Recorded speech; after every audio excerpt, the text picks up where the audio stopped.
น้ำท่วมในครั้งนี้คณะศรัทธาญาติโยมท่านทั้งหลายหมู่เฮาซึ่งเป็นพุทธบริษัทและศาสนิกชนเนี่ยสิ่งที่หมู่เฮากำลังเผชิญอยู่ในวันนี้เป็นน้องว่าภัยธรรมชาติ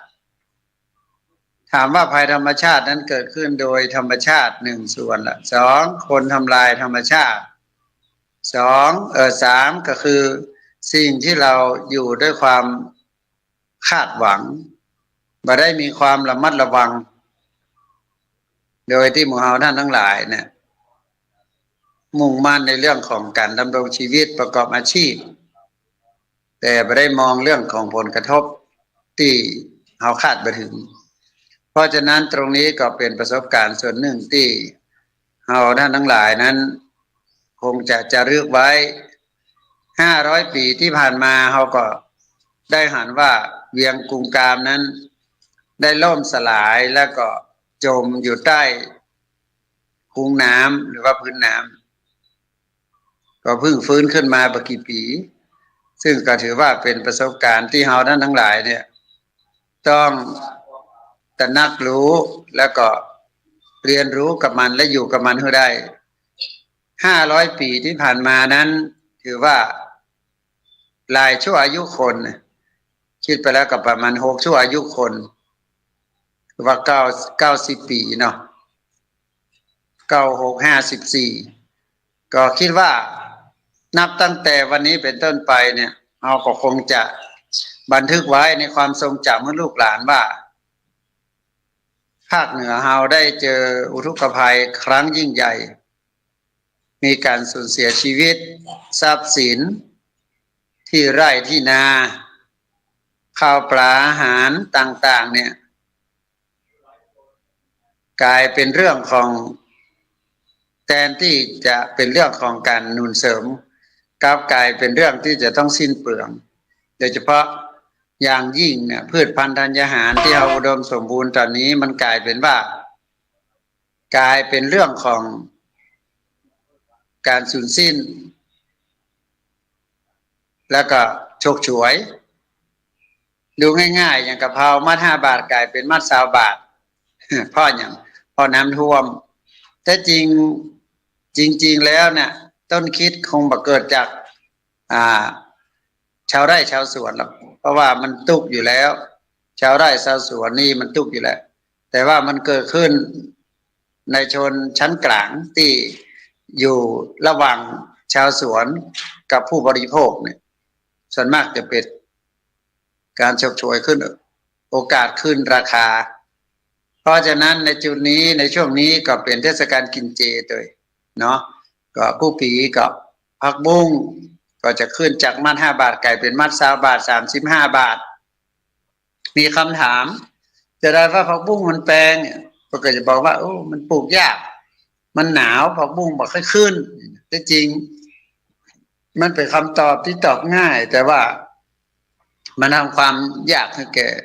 ผู้บริโภคญาติโยม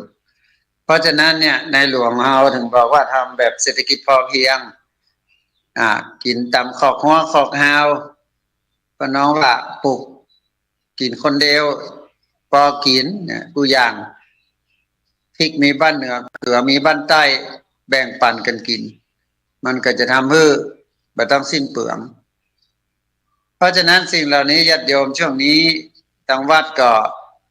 ได้มีส่วนร่วมกันมากมายทางบ้านก็มีส่วนร่วมกันอย่างมหาศาลโดยเฉพาะอย่างยิ่งยกตัวอย่างประเด็นใกล้ๆเนี่ยกู้ภัยต่างๆที่มีมูลนิธิอยู่ที่วัดก็ดีอย่างของเมืองป้าวเนี่ยดอยสะเก็ดหางดงอย่างสันปะตองของหัวรินนี่ก็ได้ทำหน้าที่แล้วตอนนี้ทำหน้าที่เต็มที่มาอย่างหนึ่งกับอย่างหนึ่งศูนย์ใดที่มีเรือก็เอาเรือไป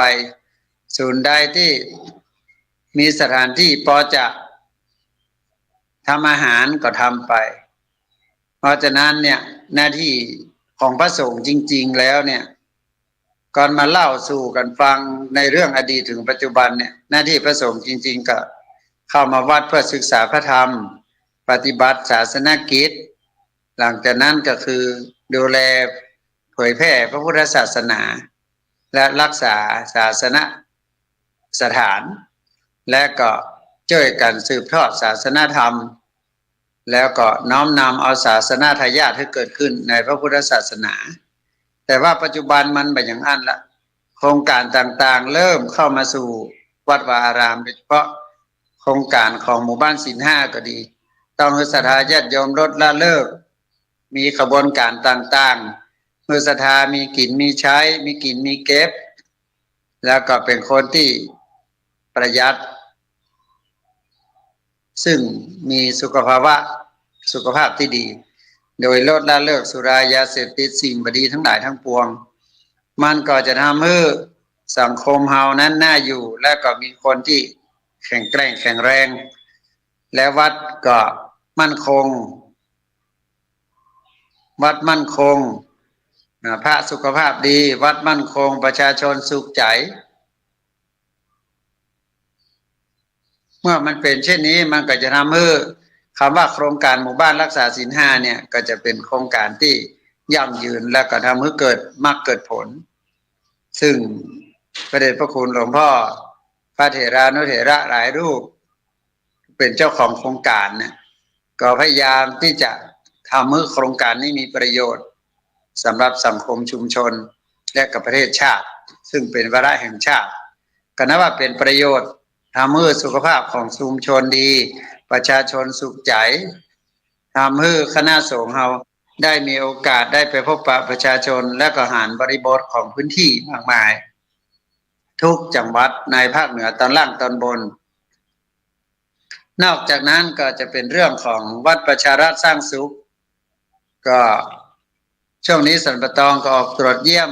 วัดประชารัฐสร้างสุขอย่างวันนี้ก็อาจจะไปที่วัดพระบาทยังบิดช่วงบ่ายก็ถือว่าเราก็ออกไปให้กำลังใจในบริบทของชุมชนที่เพิ่นดูแลวัดวัดจะต้องมี5 สสะอาด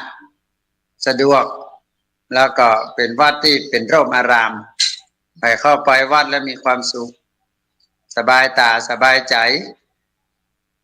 นอกจากนั้นก็จะเป็นโครงการที่ส่งเสริมการศึกษาในพุทธศาสนาโดยเฉพาะพุทธศาสนาวันอาทิตย์เนี่ยเราก็ไปเริ่มต้นจากพุทธบุตรบุตรของพุทธศาสนาบุตรของทายาทลูกหลานของชาวบ้านเราก็คือเรียนรู้ทั้งทางโลกและทางธรรมเพื่อจะน้อมนำเอาเขานั้นเป็นคนที่มีพัฒนาการมีทักษะชีวิตทักษะการปฏิเสธสิ่งที่บดีทักษะการบูรณาการนำของเก่ามาพัฒนาใจกับของใหม่มาได้มัวเมาก็ของใหม่จนกระทั่งเป็นคนที่บ่มีวิธีคิดวิธีทำจะกลายเป็นมนุษย์เงินเดือนถูกสั่งด้วยเครื่องคอมพิวเตอร์ถูกสั่งด้วยเจ้านายและบ่มีอิสรภาพในการคิดกลายเป็นคนคิดบ่เป็นทำบ่เป็นสุดท้ายก็เมื่อหมดวาระนั้นก็จะกลายเป็นคนที่ทำมาอย่างประจ้างด้วยตัวเองเพราะฉะนั้นต้องมีทักษะในเรื่องของการพัฒนาการไม่ได้อยู่กับเครื่องมือเทคโนโลยีอย่างมากมายเพียงแต่อยู่เพื่อใช้เป็นเครื่องมือสื่อสารอำนวยความสะดวกอันนี้คือสิ่งที่น่าเป็นห่วงสำหรับลูกหลานเพราะฉะนั้นตอนนี้ยาเสพติดเป็นยาที่เสพเข้าไปแล้วติดบุหรี่สุราแต่ว่าสิ่งหนึ่งที่เราลูกหลานกำลังเสพติดก็คือโทรศัพท์นะละอ่อนตอนนี้กำลังเสพบ่ได้จับบ่ได้ต้องก็กลายเป็นว่าขัดเครื่องขุ่นข้องในใจกลายเป็นอารมณ์ขุ่นมัวสุดท้ายแทนที่จิตใจผ่องใสก็กลายเป็นคนจิตใจสมาธิสั้นไปมีอารมณ์ขุ่นมัวมีอารมณ์โกรธเพราะว่ามักโกรธง่ายขาดสติลืมพ่อลืมแม่ด่าพ่อตีแม่โดยเฉพาะอย่างยิ่งละอ่อนในยุคปัจจุบันที่ไปหลงมัวเมากับสารเสพติดก็จะขู่เอาเงินพ่อเงินแม่มีคดีต่างๆมีการทำร้ายร่างกายมีในส่วนของการที่ใช้ความรุนแรงอันนี้ก็น่าเป็นห่วงอยู่เพราะฉะนั้นศรัทธาญาติโยมเมื่อเราได้เจอประเด็นหลายๆประเด็นที่มันเป็นสิ่งท้าทายสิ่งหนึ่งที่เราหันในวาระที่น้ำมันมากับน้ำก็คือความบัดใส ความบาใสตรงนี้ก็อาจจะเป็นเรื่องของสีของน้ำก็อาจจะเป็นสีดินแดงที่ปนมากับน้ำและตอนนี้เนี่ยหมู่บ้านที่ถูกน้ำท่วมก็จะต้องมาล้างเนี่ยอาตมาได้ทำอาหารไปแจกจ่ายตั้งแต่อำเภอเมืองล่องมาอำเภอเมืองหางดงวันนี้จะไปสารพีแต่ว่าก็วัดสินก็ไปเยี่ยมเยียนละรู้จุดแล้วว่าจะต้องไปจุดไหนเพราะฉะนั้นจุดเนี้ยญาติโยมมันก็เลยทำอาหารบาดน้ำที่มันมาไม่ได้มาแค่เฉพาะน้ำมันมาทั้งหินดินทรายแล้วก็ดินลูกรังสีของมันเนี่ยมันทำให้อย่างทำให้เอาอาหารว่าขณะนี้ป่ากำลังถูกทำลายต้นไม้กำลังถูกตัดทิ้งอาจจะตัดทิ้งด้วยความจำเป็นประจำเป็นที่ตัดทิ้งด้วยความจำเป็นก็คือตัดเอามาสร้างบ้านแปลงเมืองแปลงเฮือนอันนั้นก็ยังได้ประโยชน์แต่บางคนบางท่านน่ะทำลายหมดเลยถึงไม้น้อยไม้ใหญ่เพื่อที่จะปลูกข้าวโพดเพื่อที่จะปลูกพืชพันธุ์ธัญญาหารที่มันเป็นของที่บ่มีรากแก้วที่จะยึดทำให้ดินเหล่านั้นมีการยืดแล้วก็มีการมั่นคงเพราะฉะนั้นจะเห็นว่าฝนตกลงมาน้อยน้ำป่าก็ไหลหลากละแล้วถามว่าผลกระทบคืออย่างมันก็ทำให้ครอบครัวที่อยู่ในจุดนั้นโดนดินสไลด์ทับถมบ้านถมคนทับคนเสียหายมากกว่าจะได้นะเราทำพืชไร่นะปีหนึ่งเขาได้ประมาณ3-4 หมื่นแต่ร่างกายเขาก็บ่ไหวละอยู่กับยาสุดาก็กลายเป็นโรคจะเป็นมะเร็งบ้างอาจจะเป็นเรื่องของโรคต่างๆนะที่มันมากับสารเคมีแล้วสุดท้ายเราจะต้องเอายาสตางค์ที่เราสะสมมาไปรักษาตัวเก่าสตางค์หมดแต่โรคบ่หายก็ตายอย่างเดียวเพราะฉะนั้นนี่ก็น่าเป็นห่วงอยู่และส่วนหนึ่งก็คือเมื่อดินมันสไลด์มันทับถมมันก็กลายเป็นความล่มจมจะต้องเริ่มใหม่เนาะเริ่มใหม่ก็ไม่ได้แล้วตอนนั้นมันมีซากเศษบ้านจองห้องหอที่มันลุมันจมอยู่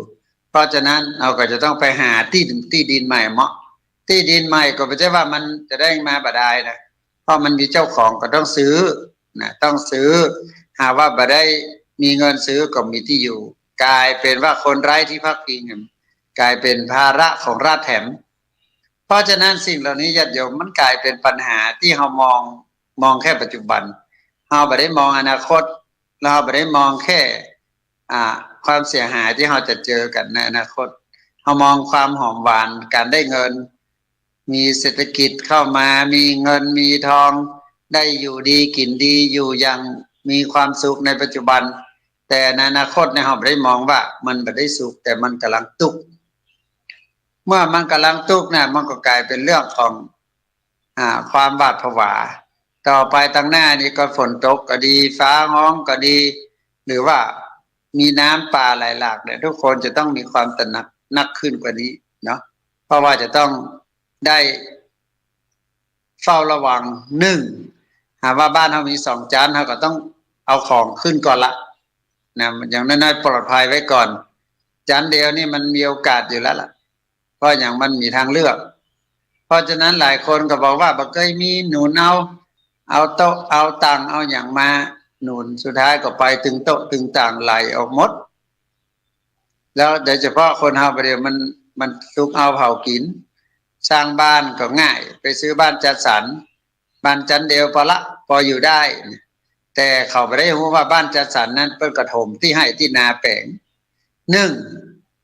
ที่เราต้องสำนึกแล้วก็ต้องมีความตระหนักก็คือมันเป็นที่นาที่กำลังถมใหม่เพราะอย่างเจ้าของมันก็ต้องการสตางค์ต้องการที่จะขายแน่นตำลักมันต้องถมไป5 ปีมันถึงจะแน่นมันก็น้ำทับไปดินมันก็แน่นฝนตกบ่อยครั้งก็แน่นเข้าเมื่อมันเป็นที่ดินเปล่าเนี่ยมันก็จะสัญจรกันไปมาเหยียบย่ำกันไปสุดท้ายมันก็แน่นเมื่อมันแน่นแล้วเนี่ยมันก็สามารถที่จะแปลงบ้านได้อย่างดีและทำให้ความหนาแน่นของดินเนี่ยมันก็รองรับบ้านเรือนได้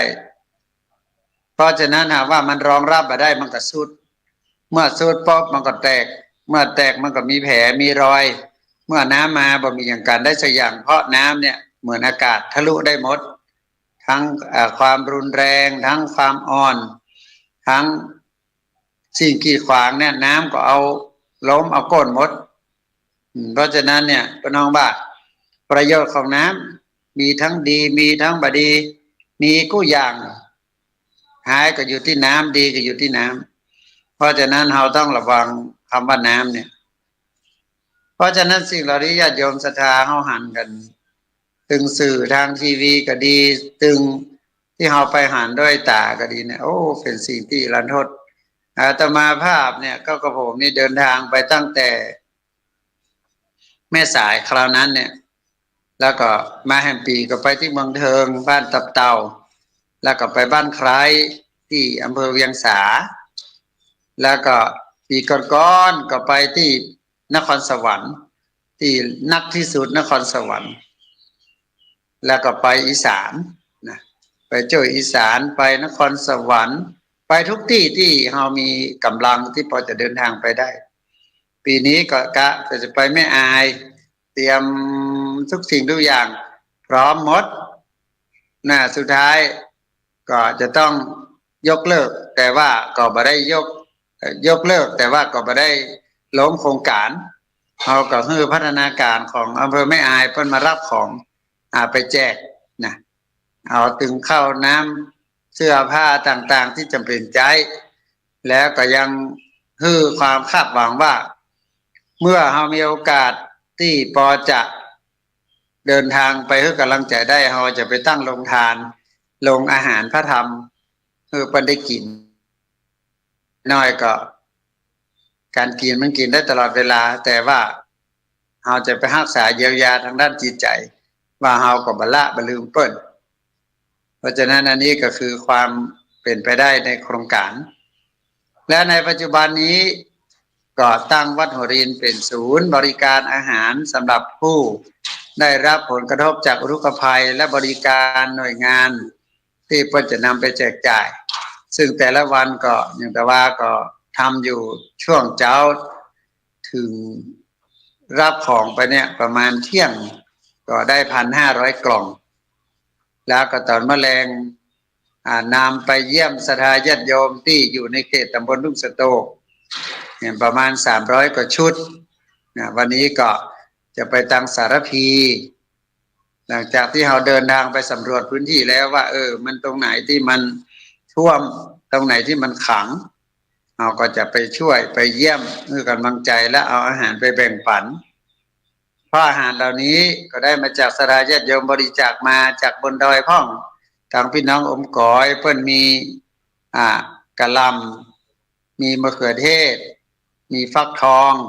เพิ่นก็นำมาเราก็นำมาแปรรูปมีแบบฟักทองฟักเงินหรือว่าฟักแก้วฟักหม่นนี่นะวันนี้ก็จะมีโครงการมะเขือส้มมีละหมูบดมีแล้วได้รับการสนับสนุนจากคุณยมนพพรที่น้ำท่วมร้านเปิ้นทางพระสงฆ์เฮาขโยมวัดก็ไปช่วยกันเที่ยวก็เอาเนื้อหมูเอาอย่างมาฮื้อก็จะนำไปแปรรูปอาหารแต่ว่าได้มะเขือส้มจากไอ้หนุ่มเขียงหมูธัญพรบ้านแม่ต๋อมพร้อมทั้งมะเขือเทศและฟักทองก็จะมาทำเป็นน้ำพริกอ่องแล้วก็ได้ฟักเขียวหรือว่าฟักมนจากอมก่อยเหมือนกันก็จะเอามาแกงใส่ไก่เนาะก็รับรองว่าอาหารวันนี้เป็นอาหารพื้นเมืองนึ่งข้าวเหี่ยก็จะไปหนุนเสริมพี่น้องที่อยู่ในเขตอำเภอสารพีเพราะฉะนั้นเนี่ยญาติโยมอันใดที่หยิบฉวยได้อันใดที่จะทำให้มันเกิดประโยชน์ได้เราก็ทำเพื่อให้ญาติโยมได้มีโอกาสได้รับสิ่งที่เราทำเมื่อญาติโยมได้รับสิ่งที่เราทำเนี่ยมันก็จะทำให้เราได้มีความรู้สึกว่าเป็นส่วนหนึ่งของชีวิตเป็นอนุหนึ่งของเวลาที่สามารถที่จะเยียวยาญาติโยมศรัทธาสาธุชนพุทธบริษัทเราท่านทั้งหลาย เพราะฉะนั้นวัดหัวลินจะเป็นศูนย์ฟื้นฟูและบำบัดผู้ป่วยเชิงพุทธมีผู้ป่วยจิตเวชมีผู้ป่วยสุรายาเสพติดและตอนนี้ก็มีคนไข้ติดเตียงที่ไม่สามารถที่จะอยู่บ้านได้เพราะว่าน้ำท่วมมันก็เอามาฝากไว้ที่วัดตอนนี้ก็เริ่มทยอยปิกบ้านละเพราะบ้านก็เริ่มได้ชำระล้างไปให้มันสำเร็จเสร็จดีไปลูกหลานก็มารับเอาปล่อยแม่ปิกบ้านละก็ถือว่าวัดเป็นทุกอย่างเนาะเป็นโรงเรือนโรงเรียนโรงแรมและก็โรงใจและก็สำคัญคือโรงทาน